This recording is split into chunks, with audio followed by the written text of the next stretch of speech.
우리 말씀을 통해 흔들리는 믿음 앞에서라는 제목으로 말씀을 함께 나누도록 하겠습니다. 추억의 프로그램이긴 한데 여러분들 개그 콘서트 기억하시나요?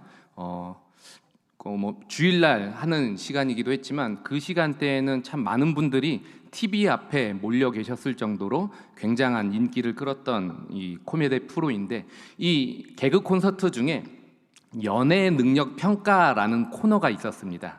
어떤 코너냐면은 퀴즈를 통해서 남성들이 도저히 알 수 없는 여성의 마음을 알아가는 코너였죠. 예를 들면 이런 질문이 있었습니다. 우리 남편분들 한번 제 질문에 대해 나름대로 속으로, 바깥으로 하시면은 큰일 나니까 속으로만 그냥 대답을 하시면 좋을 것 같습니다.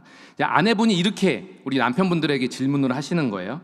궁금한 게 있는데 물어봐도 돼? 솔직하게 대답해줘야 돼? 그러면은 뭐 남편분들은 당연히 오케이, 정말 솔직하게 얘기를 할게 라고 얘기를 하시겠죠. 그럼 이렇게 아내분이 이렇게 질문을 하시는 겁니다. 요즘 나 살찐 것 같지 않아? 우리 남편분들만 속으로 뭐라고 대답하시겠습니까? 몇 가지 유형이 있겠는데, 첫 번째로는 그래도 사랑하는 아내를 실망시키지 않기 위해 이렇게 말씀하시는 분이 계실 거예요. 하나도 안 쪘어. 그때나 지금이나 여전히 예뻐. 그러면 아내분들이 어떡하실까요?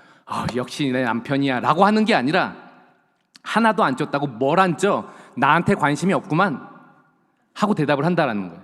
근데 다르게 그렇게 대답할 걸 미리 알고 그냥 솔직하게 그냥 조금 찐 것 같아 라고 얘기를 하면은, 그치 솔직하게 얘기해줘서 고마워가 아니라, 그렇게 말하면 속상할 내 마음에는 관심 없어? 하고 대답을 하신다라는 거예요. 그래서 머리를 굴리는 거죠. 이래도 안 되고 저래도 안 되니까 조용히 안아줘야지 하고 조용히 가서 안아주면은 아내분들이 나를 사랑하는구나 라고 생각하는 게 아니라, 어디서 대답 안 하려고 수작이야, 빨리 대답해 라고 얘기를 한다라는 거예요. 이게 이제 개그 콘서트에 나오는 그 코너에 나왔던 내용입니다. 뭐라고 대답을 해도 이미 남편은 틀렸어요. 남편의 모든 대답은 머리 굴리실 필요 없어요. 이 질문에 어떻게 대답해야지 머리 굴리실 필요 없습니다. 이미 여러분들의 모든 대답은 다 틀린 거예요. 왜요? 이 질문이 나왔다라는 건 이미 살이 쪘다라는 것에 대해 관심이 있나 없나 이 부분에 알아차리지 못했다라는 것이죠. 다시 말하면은 먼저 관심을 갖고 질문을 했어야 되는데, 그거를 알아차리지 못하고 먼저 질문을 하게 만들었다라고 한다면, 나에게 관심이 없구나라는 마음 때문에 관심 없음에 대한 그 모습이 아내로 하여금 속상함을 만들어낸다라는 것입니다. 그러니까 혹시 아내분이 나 오늘 머리 했는데 어때? 이 말하면 이미 끝난 거예요. 막 머리 굴리실 필요 없고 그냥 미안해 하시면 될 것 같습니다. 이 관심 없어 보임으로 인해 속상한 마음을 갖게 만드는 거는요, 우리 일상에서만 일어나는 게 아니라 우리의 신앙 현실에도 동일하게 저는 찾아온다라고 생각합니다. 여러분들은 어떠신가요? 하나님은 여러분들의 현실적인 어려움에, 그리고 그 현실적인 어려움에서 힘겨워하고 있는 저와 여러분들의 삶에 관심이 있다라고 생각하십니까? 내가 지금 너무나도 어려운 문제 때문에 정말로 하나님 앞에 나와서 기도하고 있는데, 하나님이라면 내가 기도하기 전에 먼저 관심을 가지고 나에게 먼저 질문을 하시고, 그리고 나에게 먼저 힘들지 않느냐라고 말씀을 해주셔야 될 것 같은데, 나의 현실적인 어려움에 아무 관심이 없는 것처럼 보일 때가 우리 가운데 있다라는 거예요. 그래서 그것이 우리의 마음을 너무 힘들게 만들 때가 있는 것이죠. 우리가 이 질문을 가지고 오늘 본문 말씀의 내용을 잠시 한번 살펴보도록 하겠습니다. 히브리서 저자는요, 구원에 속한 것이 있음에도 불구하고 믿음이 심하게 흔들리고 있는 형제들에게 사랑의 편지를 쓰고 있습니다. 자, 9절 다시 한번 보시죠. 오늘 읽지 않았지만 9절, 사랑하는 자들아. 그래서 뭐라고 얘기하는가? 우리가 이같이 말하나 너희에게는 이보다 더 좋은 것, 곧 구원에 속한 것들이 있음을 확신한다. 나는 확신한다. 자, 여기에 사랑하는 자들아 라는 표현이 있는데, 사랑하는 자들아 라는 표현은 사도 요한에게 있어서는 굉장히 자연스러운 표현입니다. 내가 너희를 사랑한다, 사랑하는 형제들아. 그런데 히브리서에는 사랑하는 자들아 라는 표현이 여기에만 나와요. 그러니까 히브리서 저자는 이 단어를 잘 쓰지 않는데 이 단어를 여기서 쓰는데 왜 하필 여기서 이 단어를 쓸까를 생각해 볼 필요가 있죠. 왜 여기서 사용하냐면 아마도 바로 앞 구절에서 형제들을 향해 굉장히 강력한 경고를 했기 때문에 그들을 경고한 것이 너무 강력해서 혹시 그들의 마음에 두려움이 엄습하지 않을까 싶은 염려 때문에 사랑하는 자들아 라는 말을 통해 그들을 위로하고 싶었던 것입니다. 혹시 여러분들 앞구절에서 이 히브리서 저자가 얼마나 강력하게 꾸짖었는지 여러분들 혹시 내용이 기억나시나요? 잘 안 나시나요? 잘 안 나시면은 혹시 지난주에 굉장히 무서운 얼굴로 고래고래 목청을 높이신 김태훈 목사님의 표정은 기억이 나시나요? 그만큼 무섭게 얘기해. 저는 정말 무서워서 정말 잠을 못 자는 줄 알았어 그날. 이 꿈에 나올까봐. 그만큼 강력한 메시지를 전했던 게 히브리서 저자라는 거예요. 굉장히 강력한 메시지. 그런데 이걸로만 끝맺히면 안 되겠다. 그러나 구절에 명확하게 드러나지 않지만 헬라어로 보면 사랑하는 자들아 그러나라는 헬라어가 있어요. 그러나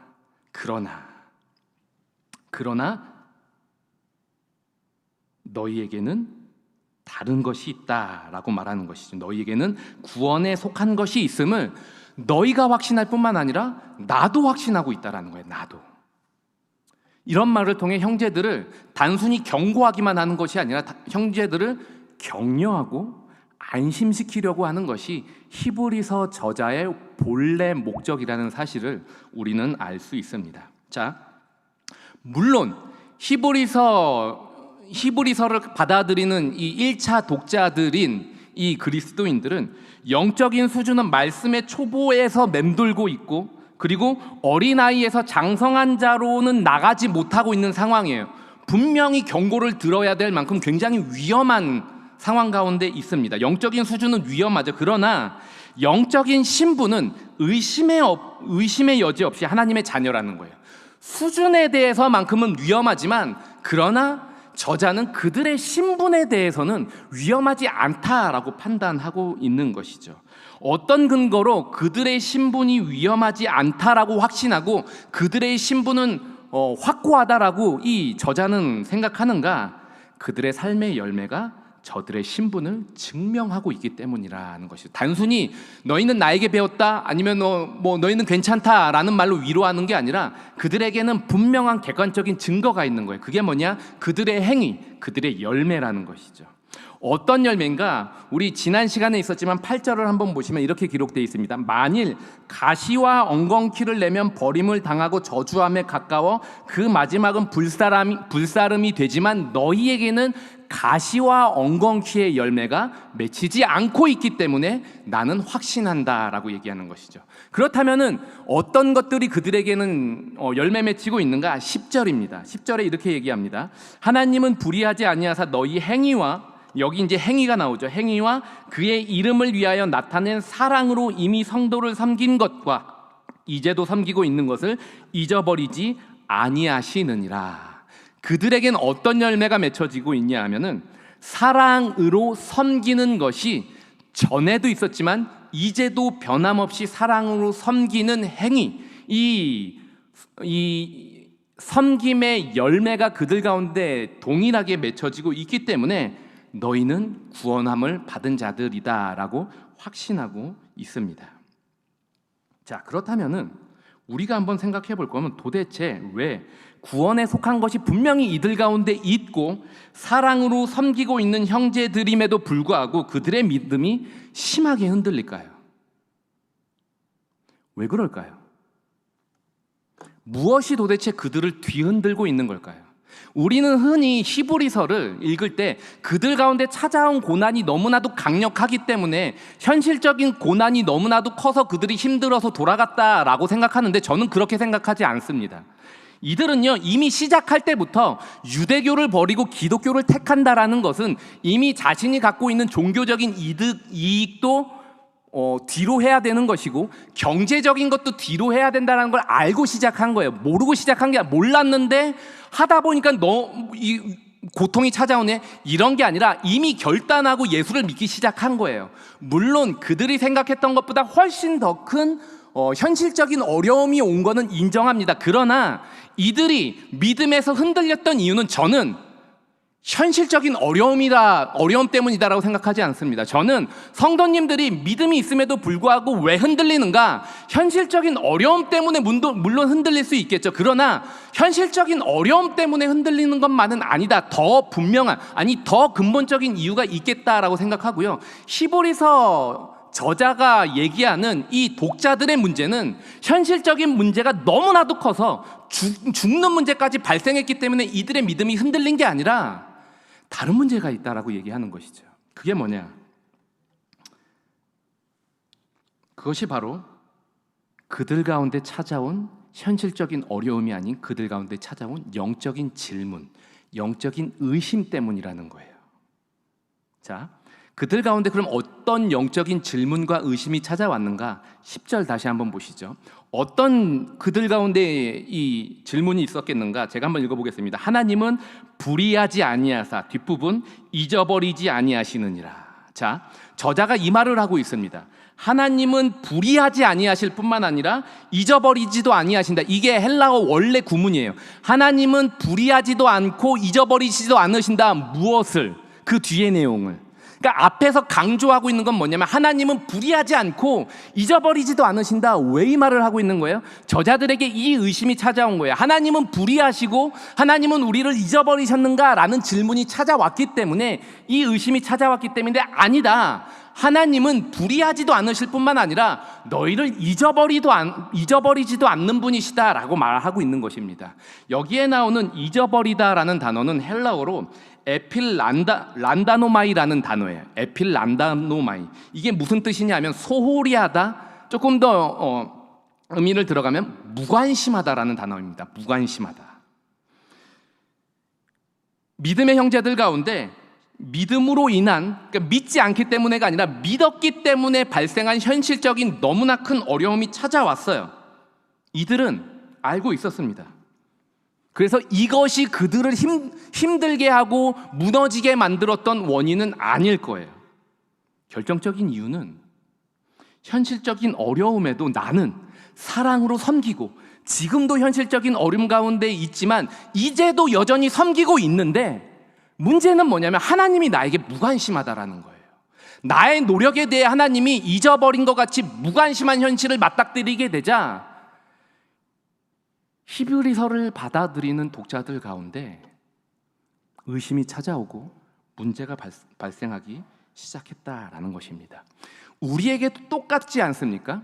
우리는 신앙의 부모로서 하나님 앞에서 가지는 노력과 기대가 있어요. 그게 뭐냐? 내가 열심히 믿으면 하나님께서 나의 믿음에 대해 현실적인 보상을 하실 것이다 라는 것보다는 내가 열심히 섬기면 하나님은 나의 자녀에게, 나의 자녀이면서 하나님의 자녀인 나에게 허락하신 하나님의 자녀에게 반드시 나에 비견할 수 없는 믿음의 분량을 허락하여 주실 것이다 라는 믿음을 가지고, 기대를 가지고 그 자녀들을 위해서 노력하죠. 근데 우리가 맞닥뜨리는 현실은 뭐냐 하면은 내가 믿었던 수준의 그 분량보다도 오히려 믿음을 뒤로 하고 떨어져 나가는 듯한 모습을 우리는 자녀들 가운데서 발견하게 되는 거예요. 그때 우리는 하나님 나의 노력에 대해 무관심하신 것입니까? 라는 질문이 찾아올 수밖에 없다라는 것이죠.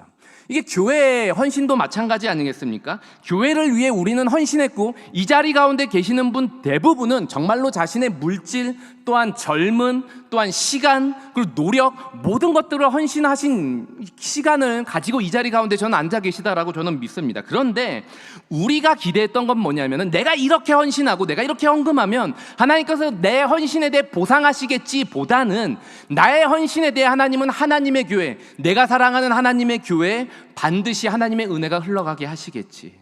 우린 이 마음을 가지고 헌신하는데 그런데 이 헌신이 어떤 열매도 맺히지 않는 것 같은 현실을 발견할 때 우리는 당황한다라는 거예요. 그뿐만 아니라 우리는 열심히 헌신했는데 순장으로 아니면 뭐 임원으로 아니면 뭐 교사로 아니면 봉사로 아니면 섬김으로 열심히 했는데 오히려 우리의 섬김의 노력이 오해를 만들어내고 넘어짐을 만들어내고 다툼을 만들어내고 누군가를 무너뜨리게 만드는 현실을 직면하게 될 때 우리는 당황합니다. 그러면서 어떤 질문이 찾아오느냐? 하나님, 왜 나의 노력에 대해 무관심하십니까? 내가 만약에 틀리고 잘못됐다면 물론 꾸중을 받겠지만 그런 게 아니라 우리의 헌신과 노력이 분명히 옳음에도 불구하고 왜 하나님은 그 노력에 대해 무관심하십니까?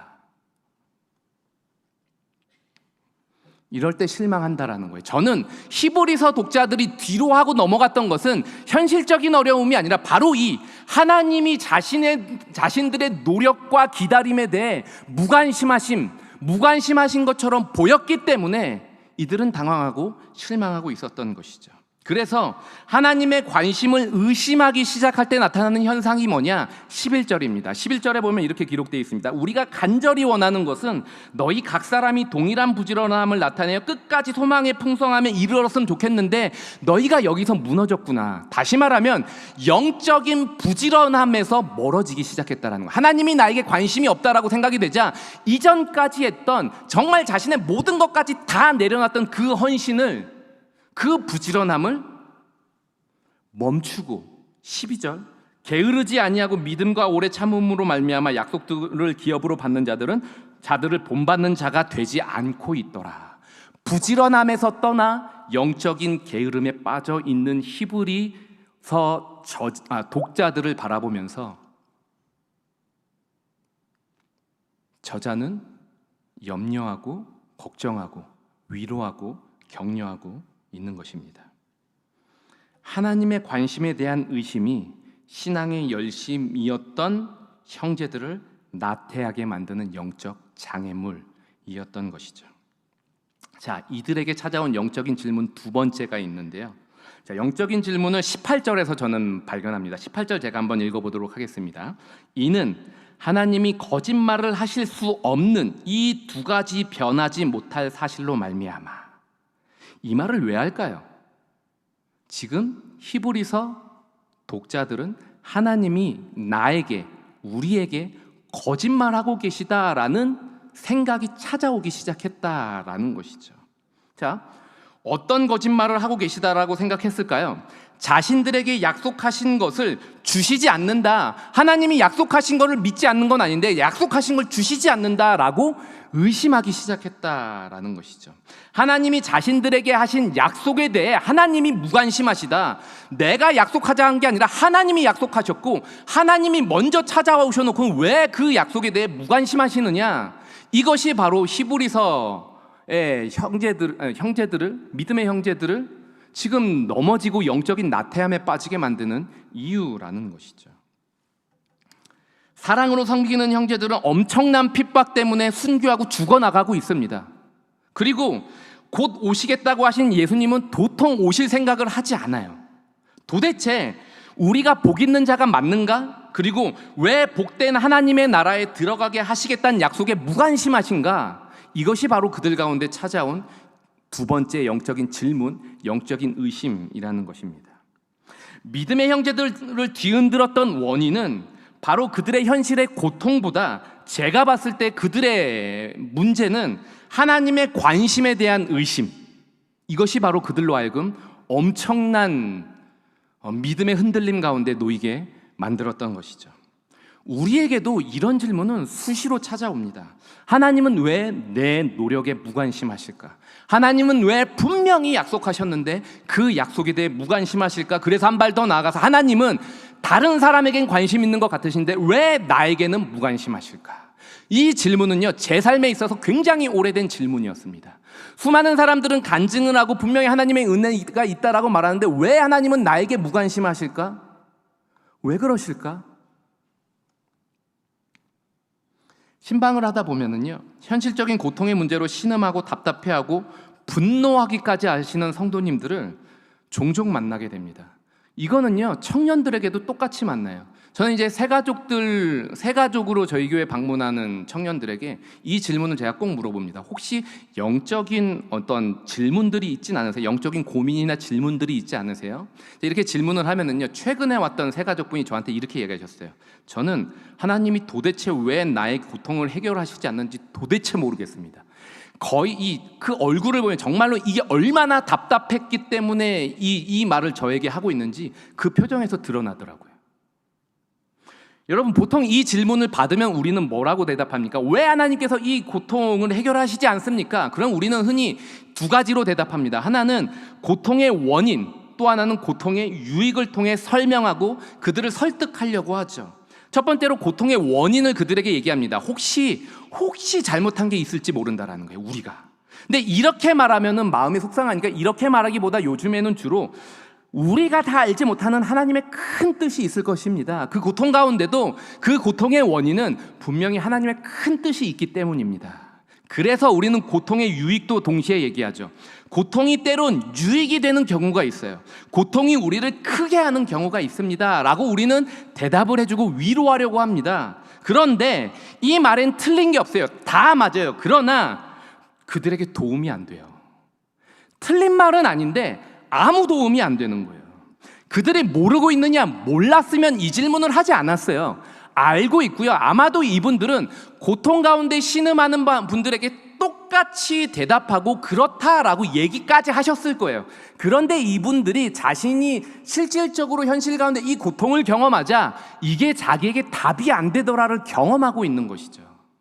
그런데 그들을 향해 하나님이 왜 고통을 해결하지 않는가를 고통의 원인과 유익으로 설명하면 오히려 그분들은 그런 하나님 나 같으면 믿지 않는다라고 떠나버린다라는 것입니다. 저는요, 하나님은 도대체 왜 내 고통을 해결하시지 않느냐라는 이 질문은 고통에 대한 항변이기보단 관심에 대한 항변이다라고 저는 생각해요. 그들은 지금 하나님 왜 내게 관심이 없으십니까? 라고 질문하고 있는데 자꾸 고통에 대한 답을 주려고 하다 보니까 핀트가 안 맞는 거예요.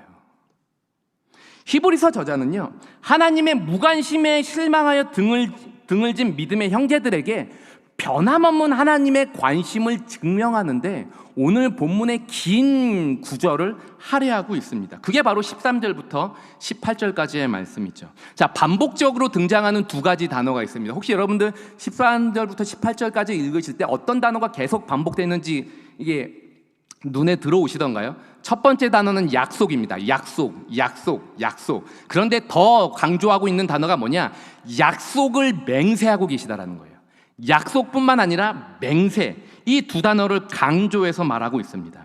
하나님은 우리의 노력에 무관심하지 않으실 뿐만 아니라 우리에게 하신 자신의 약속에 무관심하지도 않으시다라고 말합니다. 그걸 어떻게 하는가? 하나님은 자신의 이름을 걸어서까지 맹세하셨다라는 것이죠. 여러분들, 맹세는 언제 하나요? 모든 약속에 맹세하지는 않습니다. 언제 우리는 맹세하냐?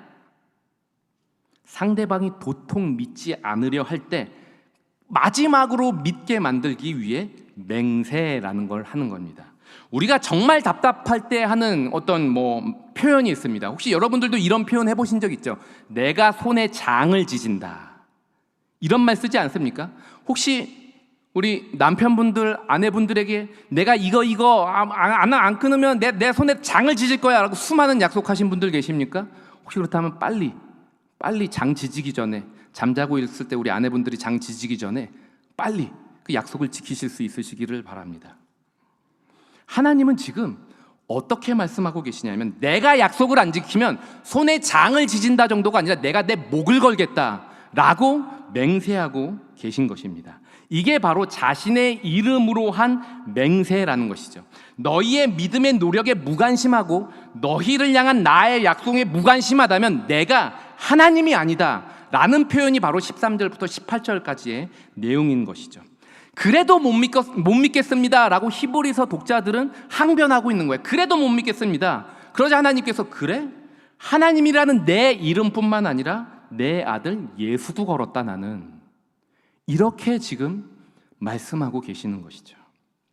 우리는 예수님의 십자가와 부활을 하나님의 구원이라는 관점에서 바라보는데 이 관점뿐만 아니라 예수님의 십자가와 부활을 하나님의 무한한 관심이란 차원에서도 우리는 이해를 해야 합니다. 예를 한번 들어볼게요. 저는 딸을 결혼시키신 분들이 굉장히 존경스러워요. 그럼 아들은 결혼시킬 수 있죠. 아들은 빨리 결혼시켜야 됩니다. 근데 딸을 결혼시키시는 분들은 참 대단하시다라는 생각을 들어요. 어떻게 딸을 난생 처음 보는 제대로 알지 못하는 머스마에게 보낼 수가 있습니까? 그럴 수 없는 거예요. 그래서 저는 저희 딸하고 철석같이 약속했어요. 새끼손가락, 엄지손가락, 엄지발가락, 새끼발가락 다 걸어서 저와 평생 살기로 제 딸은 약속을 굳건하게 했습니다. 제 이름도 걸었고 제 딸의 이름도 걸었어요. 이게 혹시 안 될까 싶어서 퇴퇴퇴까지 걸었어요. 퇴퇴퇴 하면 끝난 거예요. 무슨 일이 있어도 저와 같이 살겠다. 물론 저도 압니다. 이 약속은 아무짝에도 쓸모없다라는 걸 저도 알죠. 저도 알고 제 딸도 나중 되면 알겠죠. 그런데 아무 효과가 없다는 건 알지만 제가 이 사랑하는 딸을 생판 모르는 사위에게 제 딸을 시집 보낸다라는 것은 어떤 의미냐면은 아빠가 딸을 사위에게 시집 보낸다는 건 사위에게 넌 이제부터 나의 관심의 대상이야 라는 의지가 담겨져 있는 표현이죠. 어떤 것을 다 하든 나의 딸에게만 관심 있는 게 아니라 나의 딸과 함께 있는 사위에게도 무한한 관심을 가질 수밖에 없다라는 거예요. 물론 다 설명이 되진 않겠지만 이 비유가 하나님께서 자신의 이름의 아들까지 걸어 맹세하셨다라는 것이 이 비유 이상의 의미라고 저는 생각을 합니다. 하나님은 우리가 침 삼키는 순간도 놓지 않고 관심을 가지며 우리의 전 인생이 복이 되도록 이끌어가기 위해 자신의 아들까지 거셨어요.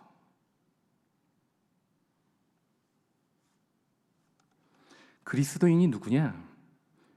하나님의 관심을 자신의 현실로 확인하는 사람들이 아니라 하나님의 아들 예수로 확인하는 사람들, 이 사람들이 그리스도인들이에요.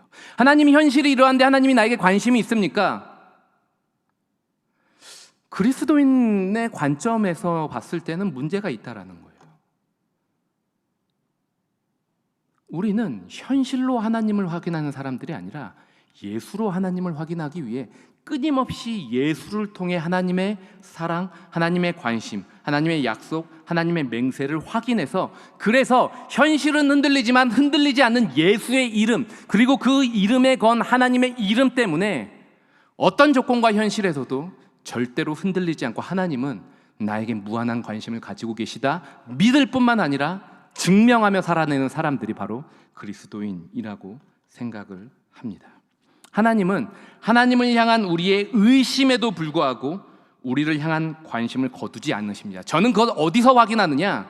그리스도 예수께서 나의 의심과 여전히 못난 모습에도 불구하고 십자가를 지신 바로 그 자리에서 확인합니다. 하나님은 하나님을 향한 우리의 변덕, 하나님은 변덕을 부리지 않으세요. 근데 우리는 변덕을 부리죠. 우리의 변덕에도 불구하고 우리에게 보게 되게 하시는 분이 하나님이라고 믿습니다. 그걸 어디서 확인하느냐? 여전히 하나님을 믿고 따라간다라고 말하지만 흔들리는 우리, 그럼에도 불구하고 우리를 위해 부활하신 예수님의 그 자리 가운데서 우리는 내 자리가 안전하구나라는 사실을 확인하는 것입니다. 하나님의 관심이 부디 자신의 목숨까지도 내어주신 그리스도 예수 안에서 확인되어지는 은혜가 있기를 주님의 이름으로 축원합니다. 그리하여 영적 게으름을 떨쳐버리고 다시금 영적 부지런함을 회복할 수 있게 되기를 소망합니다. 왜 우리 가운데 영적 게으름이 찾아오는가? 하나님을 믿지 않기 때문이 아니라 믿음에는 문제가 없어요. 여전히 하나님을 신실하게 믿고 있을 거예요. 그분들을 향해 왜 하나님을 제대로 믿지 않느냐라고 말한다면 그분들은 나는 신실하다라고 말할 거예요. 그들의 문제는 믿음의 문제가 아니라 하나님이 나에게 관심을 갖고 계시는가. 바로 이 문제가 풀려질 때 그들이 온전히 다 믿지 못하더라도 그 하나님께 온전히 붙들려서 이전의 나태함을 끊어버리고 부지런함으로 뛰어가게 만드는 원동력이 될 것이다 라고 저는 생각합니다. 말씀의 마무리를 짓도록 하겠습니다. 하나님은 우리의 모든 현실과 조건에서도 우리를 향한 하나님의 관심을 거두실 수 없는 분이에요. 거두지 않겠다라는 게 아니라 거두실 수 없는 분. 이 사실을 꼭 기억하시기 바랍니다. 하나님의 관심은 마치 교회의 위기, 신앙의 위기처럼 보이는 저와 여러분들의 지금의 현실까지도 반드시 우리에게 복이 되게 하실 것입니다. 하나님의 관심 안에서 날마다 자라가시고 복을 누리는 평생의 삶이 되시길 주님의 이름으로 축원합니다. 또한 아울러 하나님의 관심을 의심하고 지금도 신음하며 뒷걸음치고 있는 성도들이 혹시 주변에 계시다고 한다면 무한한 하나님의 관심을 납득시켜 줄 수 있는 귀한 통로로 여러분들을 부르셨다는 사실을 기억하시며 그들을 하나님께로 아름답게 인도하시는 귀한 통로가 되기를 주님의 이름으로 축원합니다.